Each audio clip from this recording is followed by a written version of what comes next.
faith. So out of 100, you might have 6, 7 engaged in the faith. Now, the way I look at that is the great opportunity that the Catholic school is the faith community for most staff. That's the reality. That's where they participate in an experience of faith. And for a lot of them, they have an experience of faith.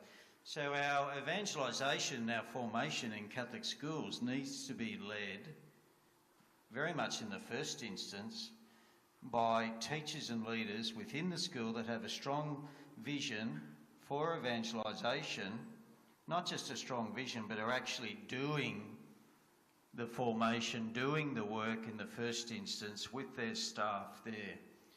And if we can engage that strategy and develop that much more effectively, then we're going to be able to reach a whole lot more staff in our schools, and then we can lead them on to the other things that they can participate in, where they can get the deeper formation.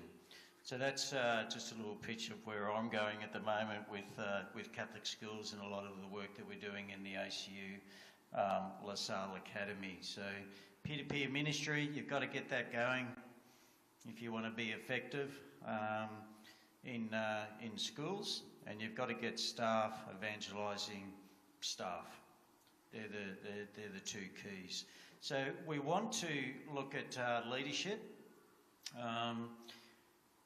Leadership in the general sense, but it will apply in the educational work that we do. Just some key principles on leadership, and then I'll just present a little bit about some of the work of CSYMI. And we've got a couple of people that are going to share as well, who are involved in system-wide implementation. Matt Dassel and Louise Villa-Cox, who are going to share a bit later on about some of their work. Asked Shayne Bennett to kick us off. He's got a wonderful vision for forming leaders, and I can't think of a better person to do this initial presentation for this session. So thank you, Shayne.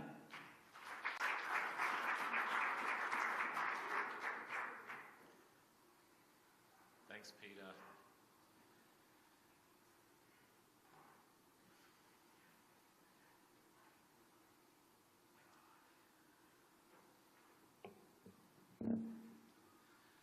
For everyone, there comes a moment of decision.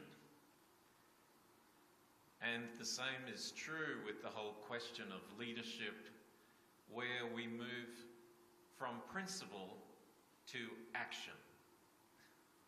And so, towards the end of a gathering like this, it's a good time to ask the question, what am I going to do? Not just what have I heard, what stays with me as a nice thought, but what am I going to do? Because God has called me into a position of leadership. Just for following Mark Doyle, my own context has been in the formation of young missionaries through net ministries, of having been involved in the formation of more than 1,000 of those net missionaries, and since 2010 being the Director of Mission at the Holy Spirit Seminary in Brisbane, and the formation of seminarians and their journey towards priesthood. And I think one of the first elements here is the whole question of belief. What do I believe about myself? Have I experienced a call to be a leader? And I think it's a question that actually unfolds. I didn't know I was a leader until somebody else told me. I needed the confirmation of someone else. So in my grade 11 class in high school, I was called to the rector's office not knowing what exactly that might mean. And as I sat down with the rector, he said, "Shayne, I believe that you have the capacity to lead in this school, and I am inviting you to become one of the school leaders as a prefect for your senior year." Now, that's the first time that I had even thought about myself as a leader. So a year of that level of leadership was followed by other subsequent ones. I was invited to lead a youth group. I was invited to go to a conference. I was invited to X, Y, and Z, and end up where I am today, having been involved in local, national, international levels of leadership. But the question is, do I believe that God has called me? Because if I believe that God has called me to be a leader, then I have to do something about not just being Shayne the great leader, because any true leader will always be on the lookout to raise up others. We do not exist alone. We do not exist in some vacuum which glorifies ourselves as leaders. But as a leader, I have influence, I have power, I have authority, I have opportunity that an 18-year-old would not have, or a 21-year-old would not have. And part of my leadership responsibility is to look for other leaders and to give them the opportunity that I was given by others who saw something in me and called it forth. And so there's a fundamental issue here that as leaders, we need to be looking to call forth other leaders. And as I looked around the room here last night and yesterday, I saw so many potential leaders. You know, we say the labourers are few. Well, in the room last night, the labourers were many. And you have to think not only of the reality of the present, but of the future and the impact that those leaders can have. And for me, it's one of the most gratifying things to see leaders emerge, of having the opportunity to work with somebody like Father Chris Eaton when he was a teenager, and to see him today and the impact that he's making. And I could name after name. But that's one of the challenges for me. The second one is that dimension of vision which points people to something more important than myself. As a leader, what is the vision that has captured me?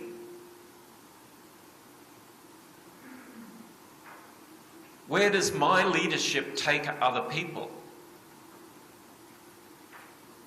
Now, I could recount the stories that others have told about an experience of conversion and about the sense of empowering of the Holy Spirit. But what I want to tell you about is the week following that experience, when I was standing under the shower and I was thinking about, as a teenager, I was very cynical. You know, it's one of the things some of my teachers confirmed in me, as well as being a leader. And I was particularly cynical in the religious sphere. And I thought, if this can happen to me, if I can have this personal encounter with Jesus, so can others. I was in a prayer meeting experience with grade 9s and 10s, and I thought, God help me, if God can work in the lives of grade 9s and 10s, some of these people who gave me the greatest trouble during the year, God can do something with everybody. And that day I heard the call to preach the gospel in every nation. except one. As I was taught by missionary priests, oblates of Mary Immaculate, and they used to tell me the stories because they were trained in South Africa, and they'd tell me the stories of the witch doctors and all the rest of it that they had encounters with. And so I said, Lord, everywhere but Africa. In 2003, I realised I'd had the capacity, I had the invitation to preach the gospel in every continent except one. You might guess where that one was. And so I thought about it, and I prayed about it. And I said, Lord, no obstacles, even Africa.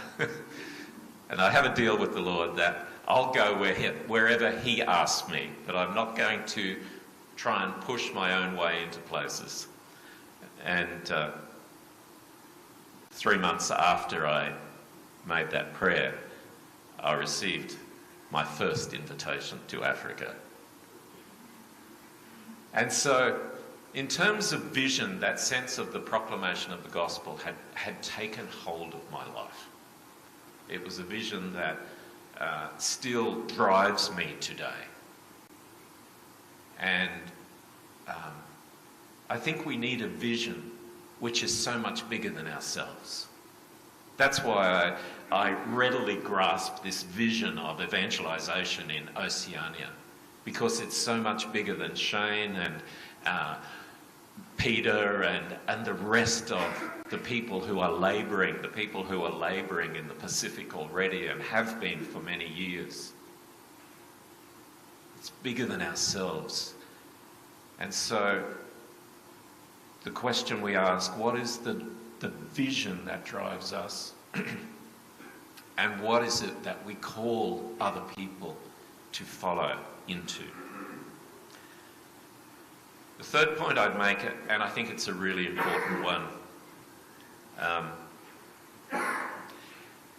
in a new document released by Rome on the formation of seminarians, it talks about the necessity of human formation. And there's a line that really captured me, and it said, we must be aware of the importance of human formation because it is through your body that the gospel is proclaimed. Not just your mouth, it's through your very human person that the gospel is proclaimed. As leaders, we have a responsibility to grow in our own self, to grow in our self-awareness, to grow in our relational abilities, to understand our own gifts, our strengths, and our weaknesses, our limitations. And so we ask questions like, how well do I know myself? You know, when you ask people to fill out a page, a page divided in two, these are my strengths and these are my weaknesses. And so often, particularly in young people, but not just young people, you have a full page listed of weaknesses and two qualities, two gifted, positive qualities. That's not right. That's not right. It's to undervalue ourselves. To undervalue ourselves is not helpful. We have to understand the gift that we are, because we want to give this gift away. You know, if we don't believe, if we don't see ourselves as created by God, as good and gifted, what are we going to give people? A list of what I'm not?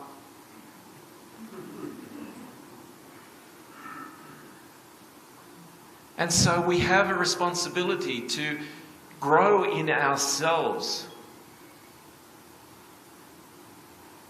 that there is an ongoing formation that we need, not only in our minds, but in our whole persons. You know, as part of an educational and formational institution, we talk a lot more these days of evidence-based learning. And so with seminarians, with all this AI intelligence stuff and assignments that can be written in the press of a button, the question is more, where is that in your life? Where is the evidence of this learning in your life? How have you integrated it into who you are, how you relate to others, how you communicate the gospel? Do you like the person that you are, the person that you are becoming? Because this is the vehicle for the proclamation of the gospel. And that is not just a message for seminarians.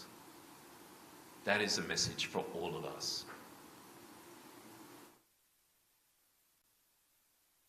So, I think I will leave it there. There's just those 3 points. There are many others, and for those who are looking for a very good model of leadership, we have invested in developing the servant leadership model, which, depending on what you read, it can be 7 pillars, 10 pillars. We go the whole hog on 11 pillars. But they're really good checkpoints which can be developed and have been developed in a secular framework. It's not just a Christian framework, although it sits very comfortably with that which is Christian and gospel-centered. Some of the most successful companies in the United States follow a servant leadership model.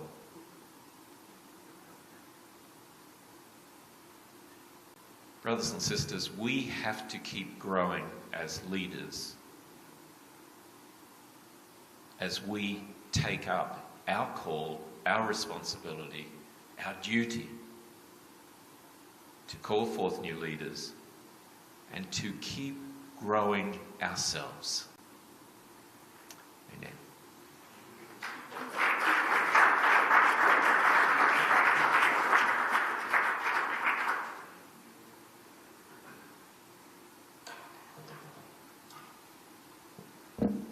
I love this idea of forming new leaders, and for those of us that work in the Catholic education space, we know the importance of having a good leader in the context of the school. Just to mention one thing about leadership, and when I reflected upon Catholic schools, and I think a key entry point is still around evangelisation. There's so much misunderstanding around what the term evangelisation is. So much confusion. So for a lot of the work that we're doing, both within the ACU LaSalle Academy and with CSYMI, is presenting the vision of evangelisation as the central mission and identity of the Catholic Church. And then the Catholic school is an arm of the Church, connected to the Church, and has to be a place of evangelisation. So just constantly find this as a critical entry point for leadership formation, especially with educational leaders. We present church documents on evangelisation, and the light bulb goes off. We then go to Catholic school documents and present a vision around Catholic school documents. For most principals, they haven't looked at one in 20 or 30 years, let alone name one, and start to present the vision of Catholic school documents. It's a place of evangelisation, a place of formation. And then to bring the breadth of the understanding of evangelisation to the table, and the light bulb continually goes off. So the importance of witness, the kerygma. Why is the kerygma important? Forming disciples, building communities of faith, and engaging people into the mission of the church. So when I think about education and a lot of the work that we do in that space, I still think it's clarity around the mission of the church and the mission of the Catholic school, and inviting them into the deeper journey themselves. And they come up to you afterwards and say, no one said that to us, and this might be a principal of a school. Might be a system leader. No one's presented this to us. It's astonishing. But I think the vision of the new evangelisation and understanding around the breadth and the depth of evangelisation, and then bring some practical strategies into the picture, provides a vision for leaders to be able to grasp and to enter more deeply into the faith themselves, but to also have a vision and understanding of how they can implement that within the school. In Catholic schools, youth ministry, which is now international, so it's CSYMI with Australia or wherever it is, attached to it. We began with a curriculum program, and that has expanded from a senior curriculum program all the way down to primary schools. And that curriculum is all based around that evangelisation principles, the evangelisation process. So we're trying to provide some resources, and that's all they are. They're resources. It's obviously the teachers that need to be able to animate it and to bring it to life. So that's something that we've developed more deeply into Catholic school curriculum. Out of that model has come the youth ministers that want to come back in, have been through the program and want to come back in and help participate and run youth ministry in the context of the Catholic school. Got some wonderful developments there, particularly a more recent one here in Archdiocese of Canberra and Goulburn, which is linking up the teacher pathway with the youth minister, and it's bearing a lot of fruit very quickly in this archdiocese. There's 13 youth ministers, and 10 of those are in the ACU program, in the Signum Fidei program. They're all here having a wonderful time. And I'm really looking forward for a lot of them to go across to Fiji. That team that we commissioned last night, they are a very good team, because most of them are teachers. They can teach quite well. They know how to present. I'm looking forward to how they'll go across in Fiji, which I think will be very good. The third aspect that we've developed over the years, that was an unfolding thing, was this concept of trying to look at leadership formation in the schools. And our key program that we developed in the La Salle Academy was originally called Leading the New Evangelisation, but has evolved into what's now called the Spiritus program.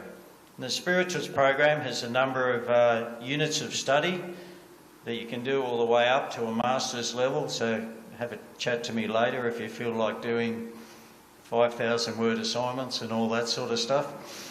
And it's just around forming people with that strong vision of evangelisation, really depthing that, but also at a practical level.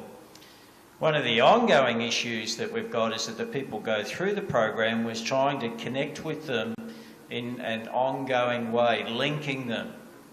I find that there's a lot of programs around. People go through the programs, have a good experience, but you're looking for the action, the implementation, what happens afterwards. And they're the leaders that we really want to work with. And the development of the Catholic Leaders Formation Network has been something to provide a place for those leaders that really want to gather together in an ongoing way and be active in terms of the implementation of formation initiatives, particularly with staff, but also the vision of this network is to work with church leaders as well, because the education leaders need to get out of education and into the broader church, and we need to be mixing with other leaders in the church, because it expands our vision and it helps us to understand the vision of the church, the broader church, which is active in evangelisation. We need to be working with the vision of the broader church. And that's part of the vision with the Oceania Evangelisation program, is to gather not just educational leaders, but church leaders and some key ministries, and to have that focus of collaboration, working together, and to have a particular focus on young people, which we've heard through the sharings that have come through over the last couple of days, just how important it is to focus our work on youth evangelisation. So that's just sorry about that, Greg, I had a pile of slides there, but I ignored those for a moment because I just wanted to give just an overview of those things without going into the detail, because I think most people understand some of the detail, and the detail is something that we work with outside of this context. We have a whole lot of workshops and all sorts of things that we do in terms of formation. With the Catholic Leaders Formation Network, we do have some excellent resources in there. We have a number of programs. Called is one program. Essentials for Faith Leaders is another program. The whole concept of the leader leads in the local situation and has a resource, a tool to enable that to happen. So if you're in a school, you've got to be looking to work and evangelise the staff and build that relationship, that connection. And then we've got some resources that can help facilitate that, based around a small group model, but also programs that can be used in leadership teams within the context of schools. We've got a new one coming up, the Heart of the Catholic School, and we're hoping to be able to pull that together just to address that whole question with schools. What is a school? What is a Catholic school? It's a basic question that needs to be addressed. So we're hoping to put together a little series, not to make it too long, but something that a principal school leadership group could run with all their staff, which opens up this whole concept of the vision of the church. What is the vision of the church? What is the vision of the Catholic school? What are some ways that can happen? But to have a lot of testimony and sharing in it, and to spark the flame within our staff in particular, to continue with the faith, to go on a journey of faith formation, and then to lead them into different ways to be able to do that. It's good for us. Invited two people just to share, because I thought it'd be great to hear from Matt. Matt Dadassel does some great work up in Lismore, and also Louise Feller-Cox, who does some fantastic work up in Townsville. So, Matt, he's charging forward, so I'll get out of the way. Thank you, Peter. Good morning, everyone. A particularly good morning to our friends in Oceania, and especially my one-talks in Solomon Islands. Miss Sabi Pigeon little bit no more. Looking forward to getting back over there one day. This been great reflecting and listening to many people speak of their memories, their highlights from last year. It made me reflect on a moment of encounter as well.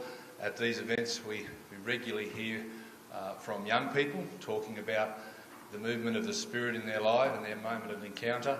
And some of us older ones can reflect back on a time when we were 17 and the same thing happened. And I've done that before, but at the end of the Oceania Evangelisation program last year, 2022, which was on Pentecost Sunday, it was the 5th of June. It was my parents' 57th wedding anniversary, and they were with me here for the Charismatic Mass. And it was all about baptism in the Spirit. At the end of the program, we did leave Canberra when I was 15 after having grown up here. Myself and my 7 siblings were born in the Canberra Base Hospital, and we often reflect on where we were born. But if we talk about encounter, in moments of encounter, Peter, if we talk about evangelisation as being something that happens through an encounter with Jesus that leads to discipleship, that leads to surrender and following, then I had a special moment at the end of that program because I travelled with my parents just across the city to Curtin while we were waiting for our flight home to the North Coast. And we went to Holy Trinity Primary School, and we had a look around the church that was built in 1973 with the help of my builder father. But I was born in 1967, so there was no church there in Curtin at the time.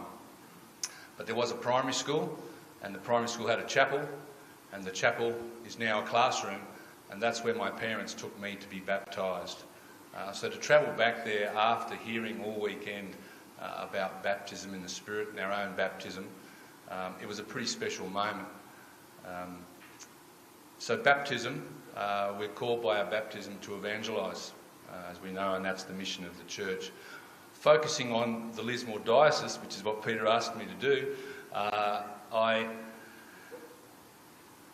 reflect on celebration of 10 years since the Lismore Diocese and the Catholic Schools Office up there instigated Proclaim Lismore, a Catholic culture change model. And there's been much fruit from this model, which includes the implementation of an assistant principal mission in all of our schools that are large enough, and that includes all of our 12 secondary colleges.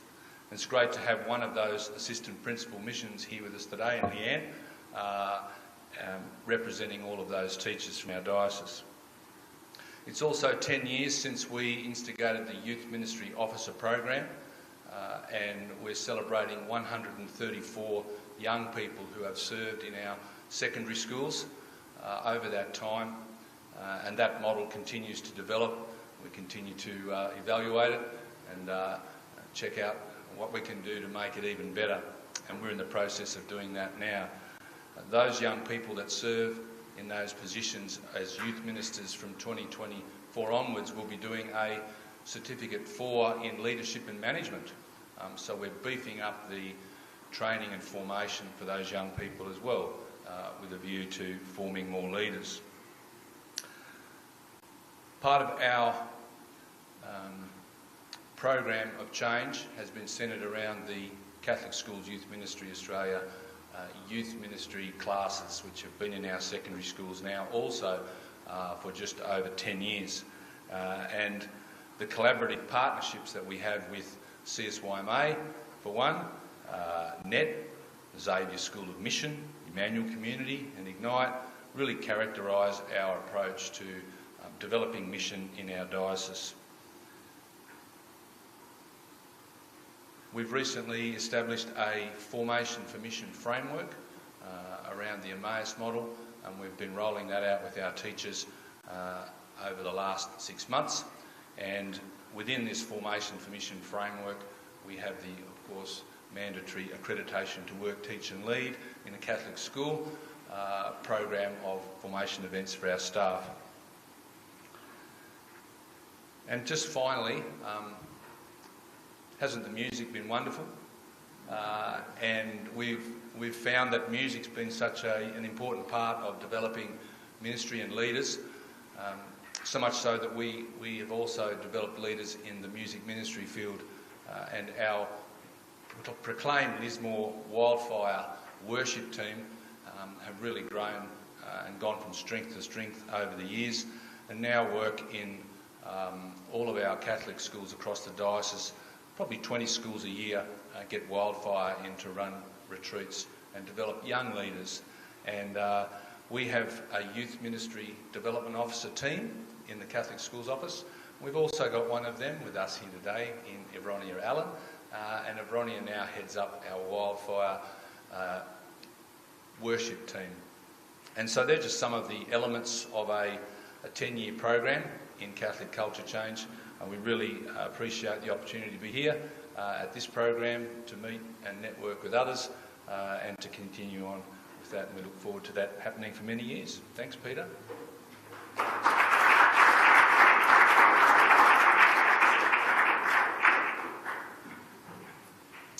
Thanks, Matt, and just to affirm you in your work up there, it's been quite remarkable what's happened up in Lismore over the last 10 years. A lot of great fruit, and a lot of that's been due to your exceptional leadership.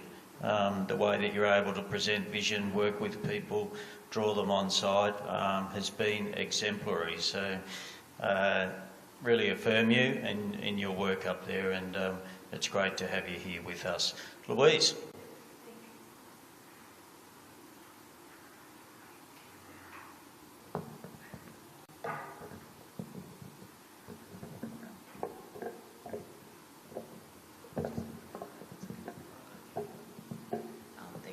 Good morning, everybody. Thank you for having us here today. My name is Louise Valla-Cox, and I'm here with two colleagues, Judy Bell and Anita Livingston, and we're part of a 5-member Catholic identity team from the Townsville Catholic Education Office in North Queensland, where it's a very nice 27 degrees at the moment. It'll drop to a mild 24 for our winter, and we only have 2.5 days of winter up there, so we had to dig deep for anything that resembled warm clothes. Can I just extend a very sincere thank you to all of those people who were concerned about our welfare being in a cold climate, but it's been absolutely delightful being here. You can imagine we will never experience snow on the mountains in Townsville, so that's really lovely to be able to see that driving here today, as well as the changing of the colours of the leaves. So that brown leaves to us means that we haven't had any rain for about 2 years. So here it's an annual event, apparently. So if I could just put that into context, in so much that evangelisation and certainly youth ministry no doubt looks very different contextually wherever you go, and this is a great opportunity for us to attend the Oceania conferences to see how people who know more, are doing more, do what they do in youth ministry in schools, in Catholic schools particularly, and what we can learn from that. So our context is quite different, and everything I say today is based on the understanding that we are new to this, which seems a bit ridiculous because I've been in Catholic education for 33 years, but, and I think Judy, you're longer, you're our elder today, yes, and so in the end it's, but the fire is in our belly, and we, sit at the feet of Peter and people like Matt and learn from what they do, what you do, and hopefully we'll take back and make a difference in our own communities. So Peter invited me to speak very briefly about our engagement with the ACU Spiritist program in leading evangelisation and Catholic education in the Townsville Diocese. Yesterday's reflections and sharings really resonated with us. Yesterday's and today's reflections resonated with us in the realisation that we are in the same boat on the Sea of Galilee, on the same road to Emmaus, in sharing in Jesus' ministry with new energy and commitment. So Catholic education in the Townsville Diocese, what does it look like? It comprises 29 schools, 11 of those are secondary colleges, 5 of those secondary colleges are also Peter 12 schools. I think we have around 13,000 students, 2,500 staff, of which 14,000 are teachers.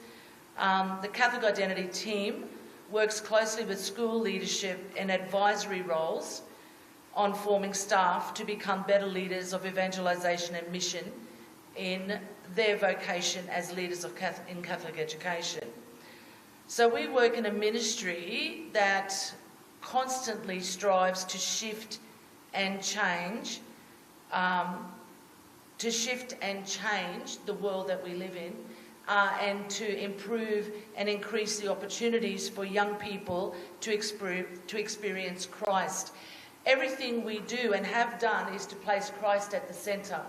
And that, whilst for us in the Catholic Identity team, we were born that way, if I can put it that way, our experience is very much familial and very much in the context of the work that we do and the work that we have always done.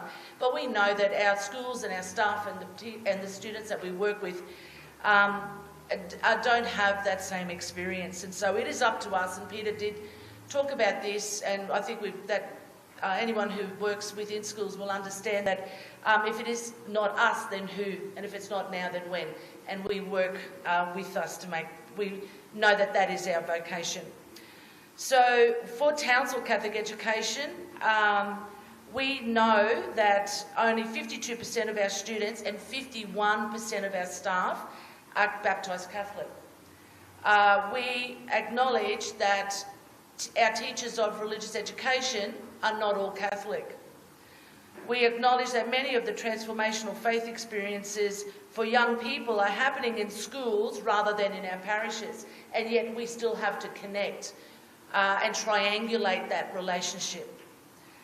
We are cognizant of the challenges our ministry faces in an increasingly secular and insular world, and we seek to support young people who are looking for purpose, a cause, and are curious about God and faith. And so we know the benefit of sourcing, embedding, and facilitating effective and really impactful formation that moves leaders beyond the what and how to why and now of youth ministry and mission is essential. And hence our connection with the Spiritus program through ACU, and certainly with Peter, and the ongoing commitment to that moving forward. So ACU Spiritus program delivered virtually and facilitated most effectively in hubs across Australia professional learning for leading evangelisation and Catholic education. All of our teachers in Townsville Catholic education are committed to professional development, and we run spirituality retreat programs as well as religious education professional development programs, and Spiritus falls within the REPD program. However, we feel, our experience is that it is a combination of both, and there is great joy in that for us. Because it is continually life-giving for us in that experience. We are not only learning, we are living and loving it as we go. So the course across 2 semesters fulfills our desire for really good quality PD in youth evangelisation and faith development for adults, for our teachers, for our school leaders. Designed effectively to teach, challenge and encounter the living Christ through our work with young people, it has been strongly attended by people in our system who are best placed to make a difference in schools. Our young teachers and our leaders. And so that includes this year our Assistant Principal of Religious Education, who are maybe also known as RECs, but they are within the senior leadership team in schools.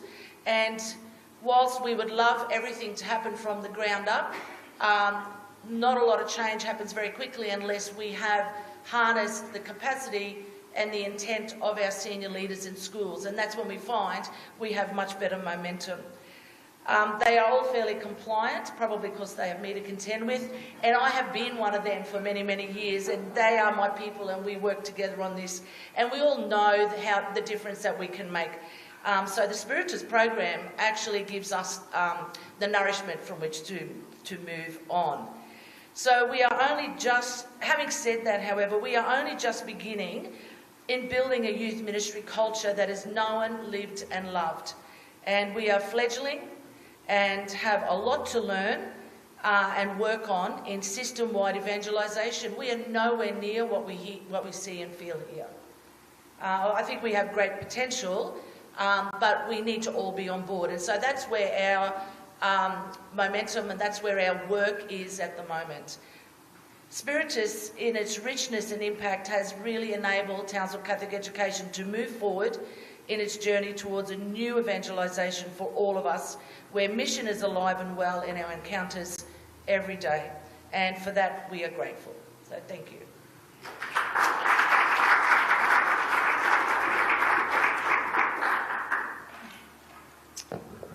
Okay, so what date's that Spiritus program coming up? Got a bit of work to do. Looking forward to it. We've got 40 RECs from across the diocese.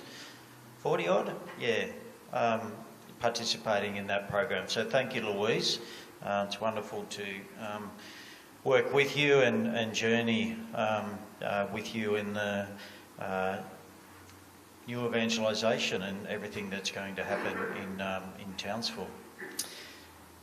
Okay, let's have a chat to the people around us. What strikes us in terms of leadership formation, the implementation, the actioning of the vision, putting legs on the vision.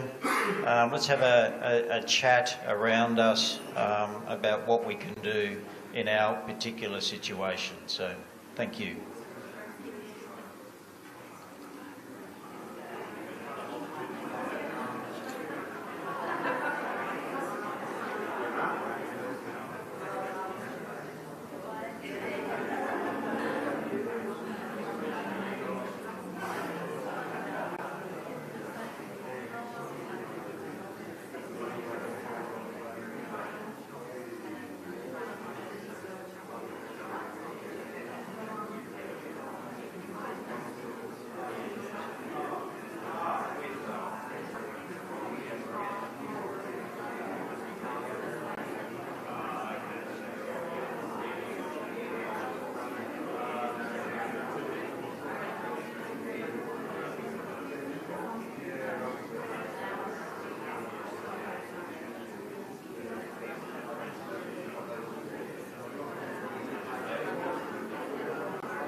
Okay, so we'd just like to just come back together for 30 seconds and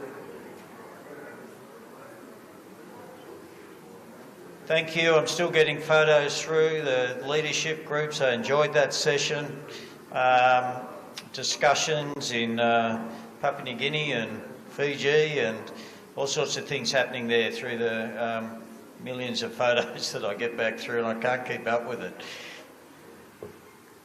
Louisa, chase that Fiji mob. I need another photo from there. That concludes our program. We're going to go into Mass here. That's not going to be televised around the Oceania region. So I want to, in particular, thank everyone that has worked to enable this program. Our vision for this Oceania Evangelisation is quite big, as Shayne has said many times over the last day. But we need to collaborate and work together. We're convinced that that's the only way forward with this vision. But together we can achieve much through the power of the Holy Spirit. So we're going to be talking a little bit more about where to from here, and looking at some quick key questions around running of hubs in Australia, running of hubs in the other parts of the Oceania region, the development of missions, what types of missions. We've got the mission to Fiji, which we hope to evolve into a South Pacific mission experience. And you might be thinking about bringing some of your leaders on that experience next year. But we also want to reach out to Papua New Guinea, and we've had some discussions with Father Victor about possibilities there in terms of running a training school up in Mount Hagen, possibly across in Lae in the next year. And obviously we want to reach out to the Solomon Islands, Modesta. It's been so wonderful to have you with us and to have the strong connections back into the hubs that have been running in Honiara.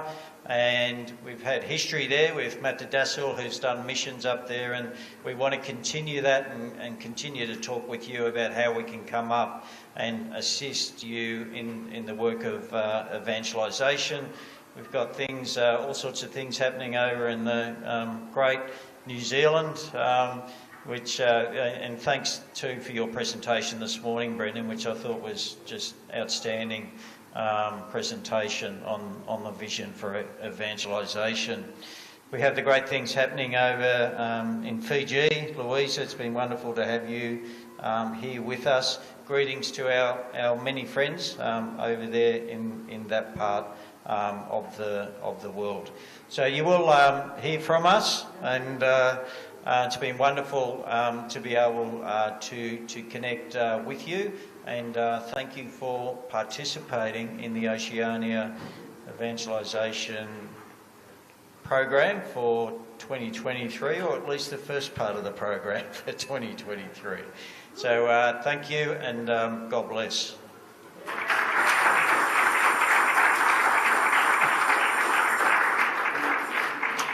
Okay, are we off air? We done? Okay, so never too sure how to wind those things up, but anyway. Let's move into Mass. The other groups will be coming in very shortly.